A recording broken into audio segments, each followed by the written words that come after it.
guys, what's up? It's Pete Thomas. Tonight, we're back here with Film Theory. I know, been a while. Today we got the Shorts Wars. Okay, I'm not sure what's going on here. Is it like a battle between the YouTube Shorts and the TikToks? I don't know. I'm actually not too sure what's going on here. Then again, I don't really play a lot of Shorts, or don't make them, so I don't know for sure what's going on there. Well, without any further ado, let's just see what's going on. Be sure to like, subscribe for more. Hope you enjoy. Let's go. Please, MatPat, do a theory on Shorts Wars. MatPat needs to take a look at the YouTube Shorts ARG. There is now a ARG in This might be part of a well-known Shorts Wars. YouTube Shorts like Daniel Draws. Okay, He's I get it. We're doing the Shorts Calm War. down. Wait, they just ended? Damn it. Oof.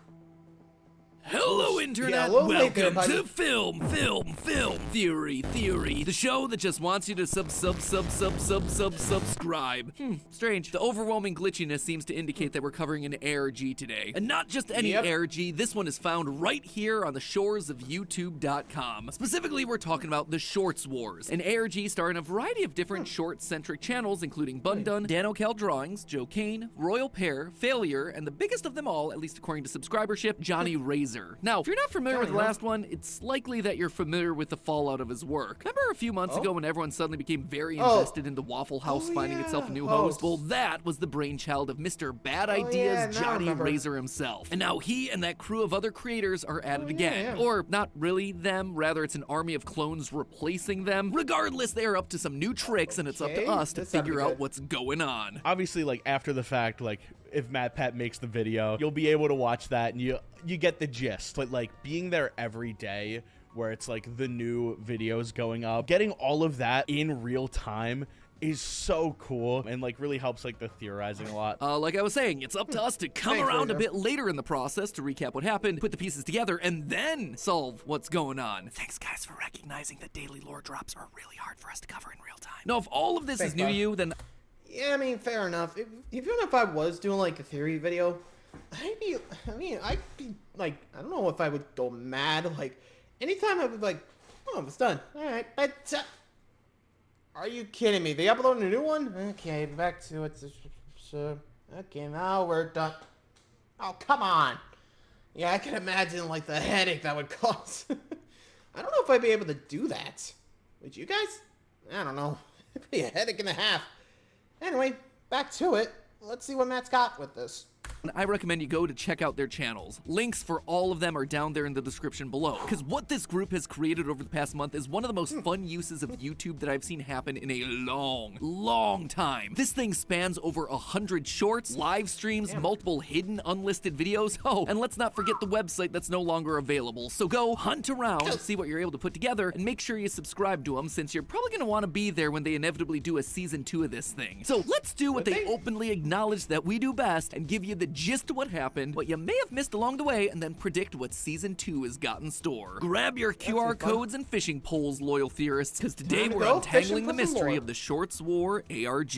Let's just start back at the beginning, how this whole thing kicked off. The ball got rolling when Johnny Razor posted a short to his channel that, at first, didn't seem all that out of the ordinary. You got Johnny telling a story in front of a green screen with some Minecraft parkour playing around in the background. Classic short stuff. But then, the video glitches out, with the QR code briefly flashing on screen before returning to normal. Scanning the QR code redirects you to an unlisted video called Message.mp4, featuring a masked man with a voice filter. This ominous bad guy goes by a lot of different names across the fan community, but we're gonna be calling him the Boss for this video. And right off the bat, the Boss makes his opinions about YouTube Shorts, and specifically their creators, quite clear. For far too long, these so-called Shorts creators have been poisoning the minds of a generation with this meaningless slop. During this villain monologue, we see 8 channels flash up across the screen. Johnny Razor, Mog Swamp, Royal Pear, Joe Kane, Danocal Drawings, Can Splash, Bundun, and Failure. The Boss ends up giving these creators an ultimatum. They need to stop making shorts within the next week, or they will be, quote-unquote, replaced. That right there, that is ominous. Since the ARG started on July 16th, that meant that they only had until July 23rd, 1 week later, to stop. And as it turns out, 2 of the creators, Mog Swamp and Can Splash, actually took the message to heart. You guys are all asking me why I stopped making shorts.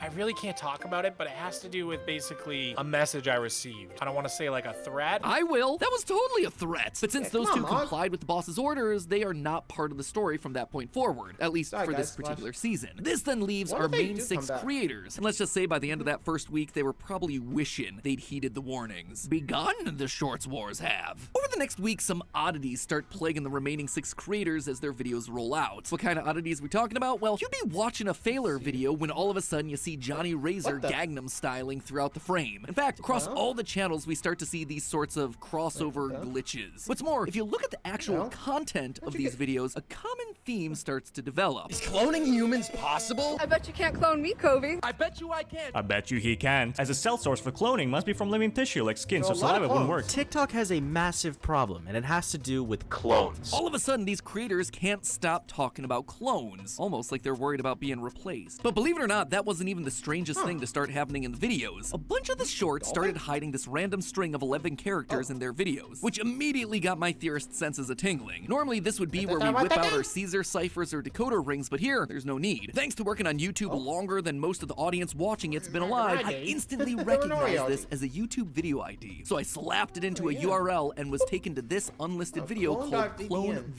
clonevpn.mp4. Clone. There's that word again. Anyway, at first, this doesn't seem so different from the millions of other ads for VPNs that you see across YouTube already. We all love the internet, but with all the problems of the world today, there's no better time to invest in a VPN, so choose us.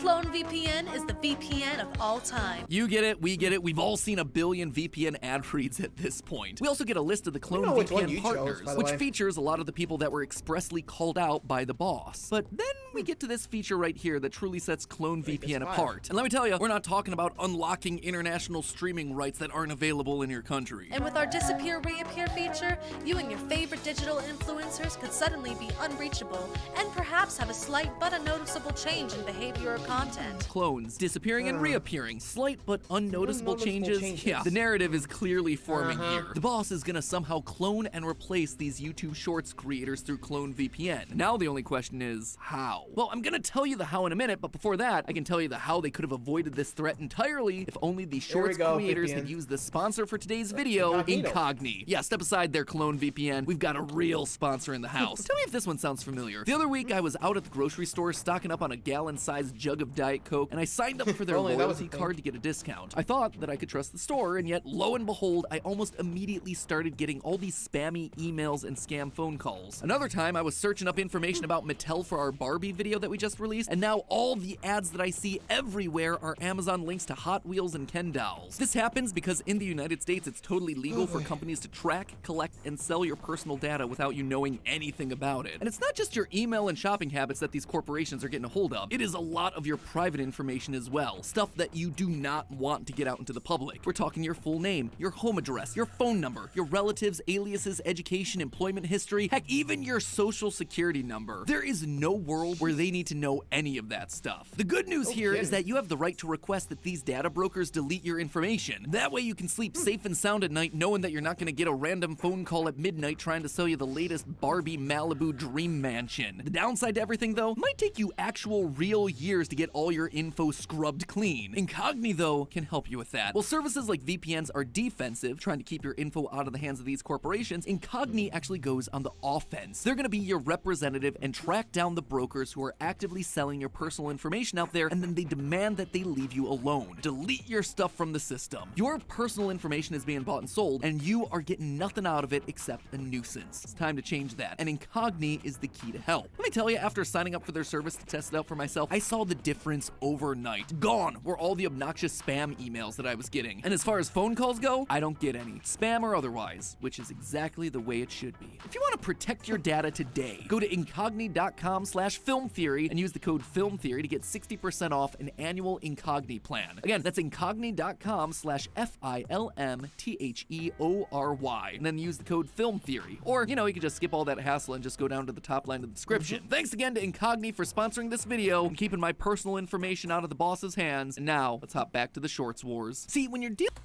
Honestly, with those phone calls, there actually is a phone, there is an option in your phone that can silence those spam calls, I actually used it. It's pretty helpful, no payments necessary. If you guys want to look, just It should be on your phone's menu. It should be fine. Anyway, move along.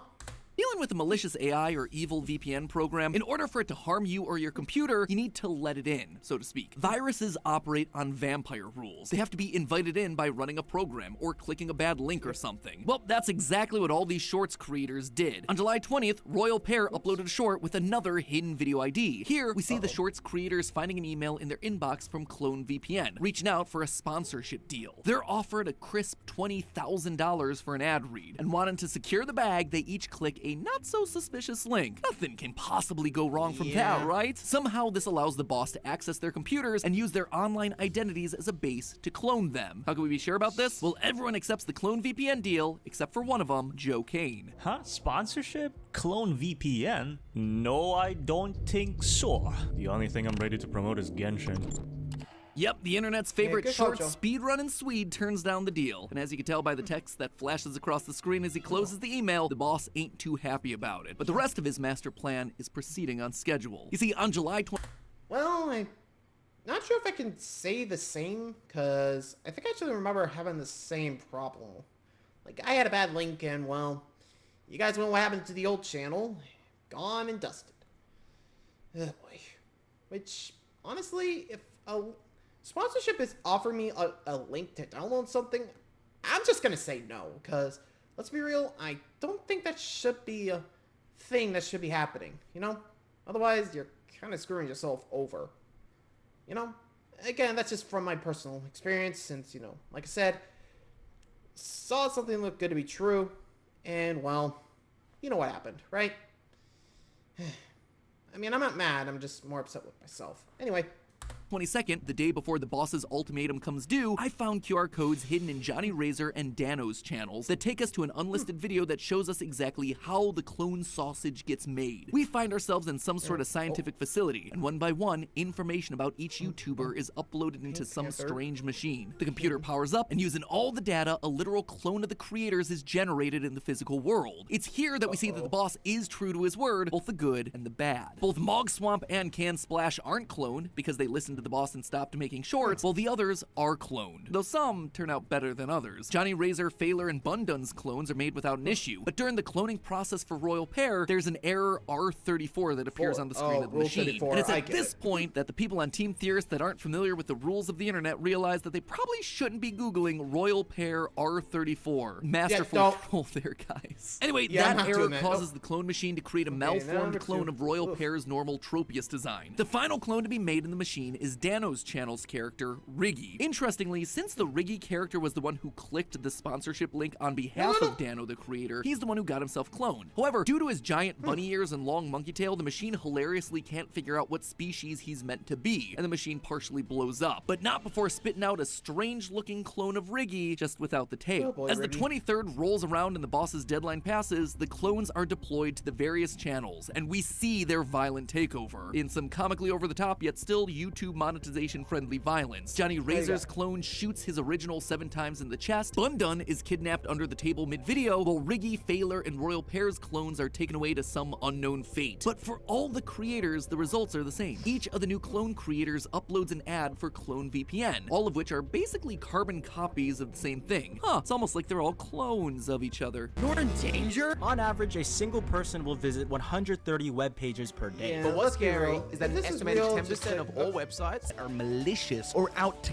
get you. So basically, this gives us a glimpse of what happens when the boss wins. The clones are just shoveling out content now. They're recycling scripts, they're reusing ideas, they're copying one another in an endless loop of video sludge. What's even worse, though, is that a new date's being seen in the background of some of the newly uploaded shorts, pointing to July 30th. This is the day where all the original creators will be killed and the clone invasion will be complete. So, is that it? Is all hope lost for these shorts creators as these half-rate clones come in and just take over the content? Thankfully, no. The OG creators are fighting back from the inside. All through the videos, they leave notes saying that they're still alive, with Johnny Razor somehow surviving being shot 7 times. Now, he himself is hatching a plan behind the scenes to get into the facility and save the day, using a special flash drive that he somehow magically obtained. How? Don't ask, at least not yet. But the clock is ticking, and they don't have much time before July 30th comes to pass and many of the creators are killed for good. Namely, both Royal Pear and Riggy are in the most immediate danger, as both are currently being held in the Clone VPN facility facility. But they're not gonna take it lying down. Oh, On July Riggy. 29th, Dano uploaded a short where Clone Riggy finally goes off the deep end. A QR code is hidden at the end of this one, leading us to a then unlisted video titled Where Did Riggy Go.mp4. Here, we see both Riggy and Pear being interrogated by their clones, but Riggy is able to escape, free Pear, and book it towards an exit. Interestingly, Okay, the let's go. end card of this one actually takes us to another video with audio of a conversation between Clone Riggy and the boss. And let's just say that the boss man is not happy with Royal Pear and Riggy's escape. And we learn that the two found the facility's control room while exiting the building. I can see the exit. It's right up ahead. Hold on, is that a control room? Judging by the sign on the door,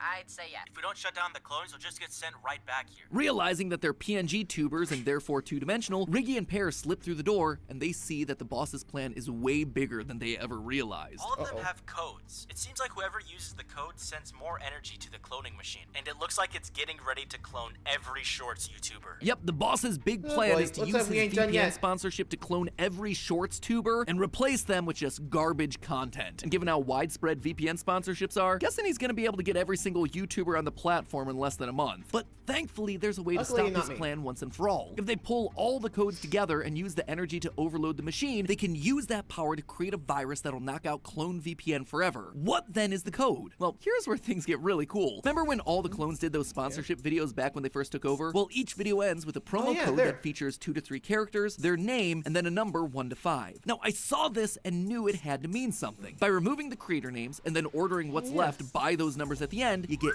this. Now, surprisingly, that isn't a YouTube video ID, even though it's the same length and format. So I assumed that it was some sort of a code or a cipher, but that also didn't work. We just didn't have all the information at the time. This is what that code was for. It was yet another masterful troll, and I gotta admit, this time they definitely got me. But there's a problem. They need someone on the outside to enter the code. Thankfully, they remember that Joe Kane refused the deal and hasn't been captured. What? Joe, Riggy? Speedrun, the Shorts enter code website.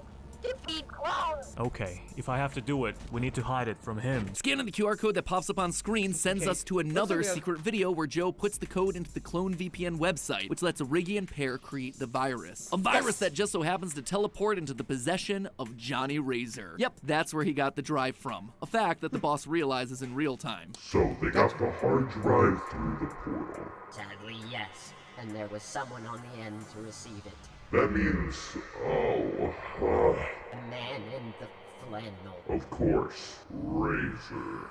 Why does it always come back to Razor? Though we don't actually see it happen, Razor uploads the virus, which then allows each of the creators to have a 1v1 battle against their clones to regain control and end this saga once and for all. With the creators victorious, we're treated to a post-credit scene where the boss and Clone Riggy vow to come back. And then it's here that we get our big twist ending. They've all regained control. Useless clones. What are we gonna do now? We are going to do something far greater than our original plans. Because now I'm angry.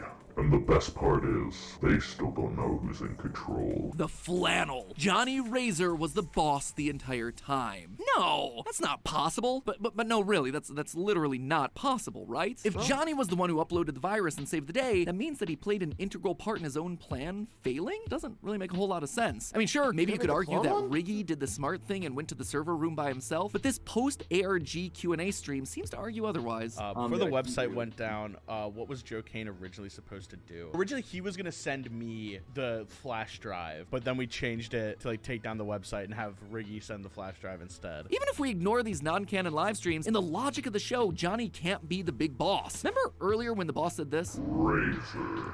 Why does it always come back to Razor? It doesn't make sense why he'd both pretend to hate Razor and then openly admit that he's Razor in the very next scene. So no, this man can't be the real Johnny Razor. So is it a clone then? Well, Johnny's clone is... Take that, you stupid clone son of a...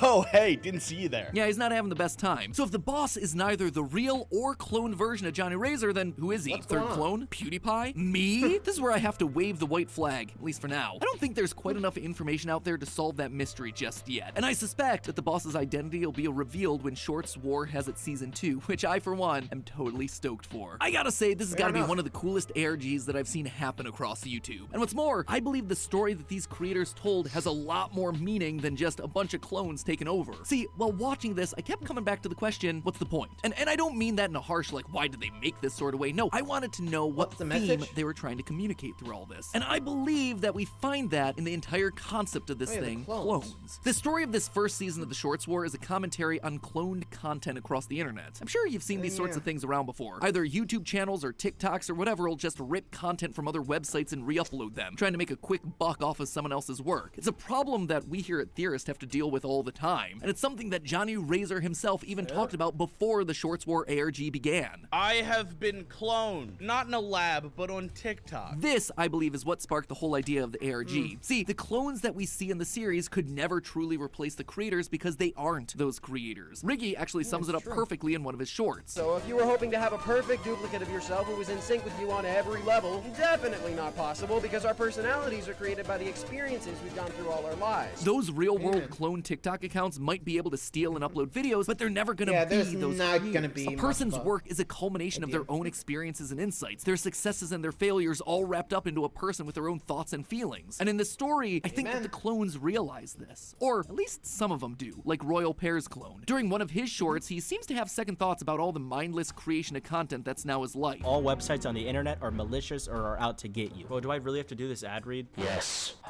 I don't know about you, but I want to do something more. I get we exist for a single purpose and all, but isn't there more to existing than just making shorts? And later, as he's interrogating the real Royal Pear, the clone feels bad about it. Dude, I'm sorry I have to tie you up. My boss will kill me if I don't. He's only doing it because his boss, the algorithm that needs content, is demanding it. But here's the thing. There's another path in all of this. You can take the content of a creator that you love and do your own path. You can use it as inspiration to create your own art. Even if it's similar to the people who inspired you, it'll be uniquely yours because you're the one who made it. And here's the spoiler alert. Nothing is ever wholly original anymore. I mean, Mozart and Da Vinci didn't create their own works in a vacuum. They were inspired by what they enjoyed looking at and listening to. Your favorite YouTubers? Exactly the same. Here's Johnny Razor's thoughts before they started the ARG. And I don't care if you re-upload my stuff as long as you're giving me credit and not trying to be me. But people in the comments seem to have lost the plot and link me to people making similar content but still their own. I'm not the first guy to talk in front of a green screen or have bad ideas. Heck, I was inspired to do the green screen by Nakey Jakey. I want to be an inspiration. Let them be inspired. Make stuff. Just do it. Couldn't have said it better myself, Johnny. I was pretty darn inspired by all of your collective work. Onward to season 2, my friends. But hey, that's just a theory. A film theory. And cut.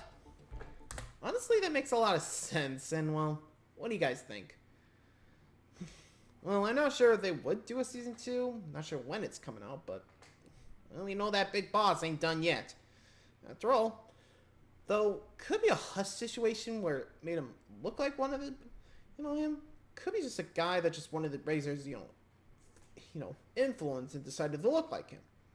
At least that's what I'm thinking. Who knows? Probably someone from Razor's past or someone jealous of him. Like I said, just my guess, but anyway, thanks for watching, everybody. Until next time, like, subscribe for more. See ya.